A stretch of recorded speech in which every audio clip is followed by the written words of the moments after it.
So AI is now being incorporated into everything, including this gimbal. So this is the Zhiyun Smooth 5S AI, and it's a new phone gimbal that was recently released. It's very similar to the Smooth 5S, with the key difference being this right here, the AI sensor or module. So let me talk briefly to you about the gimbal itself before going into the AI capabilities. So this is a 3-axis gimbal that allows you to create cinematic camera moves with your iPhone. With this, it's very easy to create perfect tilts, pans, and cranes from many different angles. You can create sideways tracking shots, forward and backward dolly moves. You can use this with just about any smartphone, but I'm using an iPhone 15 Pro Max. First off, I love the build quality, and using the buttons and operating the gimbal is comfortable and intuitive.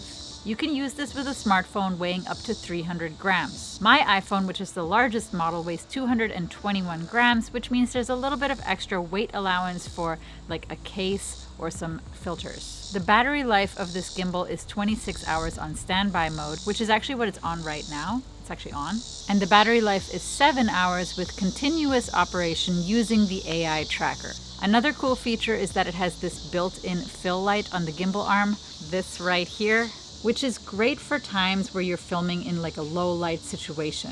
It also has this extra clip-on light, so you can add a little bit of extra light if you need it. So when you attach your phone to the gimbal, you can actually set it up to either film horizontally or vertically. I have it set to vertical right now, but I do use it with horizontal mode most often, I would say. I go back and forth. So the thing that really sets this gimbal apart is the AI module right here. This is the AI. Literally just clips on. So it magnetically clips onto the gimbal clamp. Basically, this acts like a webcam. You can control the various functions of the gimbal with different hand gestures. Some of the hand gestures, like triggering the gimbal to track your movements, can be used regardless of what app your phone is using to film. The little sensor sees your movement, this one right here, and it just automatically begins tracking you, whether you're using the native camera app, no app at all, or the ZY Cami app, which is, designed for use with this gimbal. There are a few hand gestures, like the gestures to trigger the camera to start and stop recording, that require you to be using the ZY Cami app, the app that's designed for the gimbal. But the ones that I find most useful, like start and stop tracking, those work in any app. So to begin recording, simply hold up the peace sign. The AI will recognize that and communicate to the gimbal to begin filming. This gesture starts subject tracking, which means the camera will follow you as you move around. A stop sign with your hand will end subject tracking mode. You can see all the gestures here. So just to give you an idea of the kind of shots you can create with the gimbal, I put together 2 little sequences, and I used just the gimbal and my iPhone to film them. So in the first sequence, I decided to run after my toddler on his balance bike as we went to a bike park. He was going up and down some rough terrain, some little hills, and I thought it was really cool to chase after him with the gimbal and get some of these smooth shots. Take a look.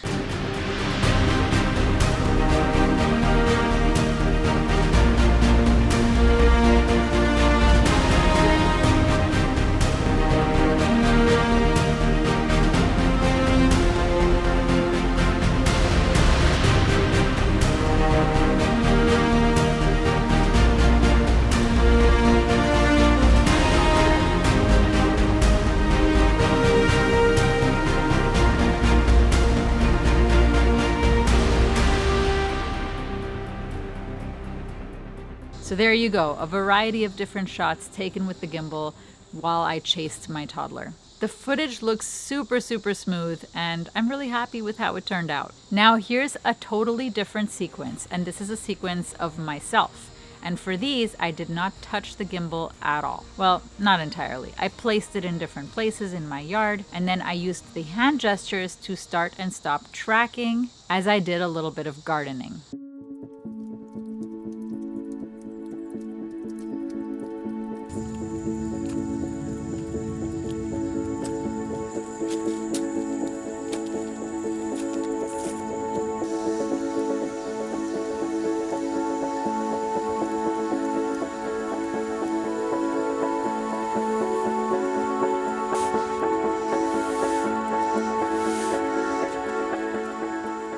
So who is this gimbal for? In my opinion, this is perfect for people who are shooting alone, for content creators of all sorts, especially those who are filming themselves. If you can use simple hand gestures to film yourself, that makes everything so much easier. And getting cinematic shots, I mean, it becomes like a piece of cake. If you primarily want to use the gimbal to walk around and film landscapes but have no intention of ever filming yourself, then you might not need the AI module and you would probably be perfectly happy with the Smooth 5S. But in my case, I love the AI module and it makes my life so much easier. Professionally, it's super useful because I can shoot B-roll of myself showing something that I'm doing, whether I'm building a tripod or flying a drone or whatever I want to demonstrate. On a personal level, I also love it because I can use it to capture cute videos of myself with my kids. Or just my kids, like running around and doing cute things. Cinematic playground shots. I mean, not usually the kind of place where you find people with gimbals, but why not? So thank you, Zhiyun, for allowing me to test out this gimbal. I wholeheartedly recommend this. It is so fun to use. And if you would like to get one for yourself or just learn more about it, I will leave a link in my description below as well as the pinned comment. I also have an additional discount code that I will add into the description, so definitely don't forget to include that. Obviously, there's a ton more that you could learn about this gimbal. This was not a full A to Z tutorial, but I hope this gives you some good first impressions and some useful feedback for someone who's been using it for a little while. So leave me a comment and let me know what you think. Are you interested in the AI feature? It's pretty cool. And if you're new here, feel free to say hello, introduce yourself. My name is Nicole. I primarily make videos about photography, a little bit of travel, a little bit of stock photography, a couple of product reviews. So if that interests you, then feel free to subscribe to this channel. So I hope you stick around and I will see you in the next video. Take care.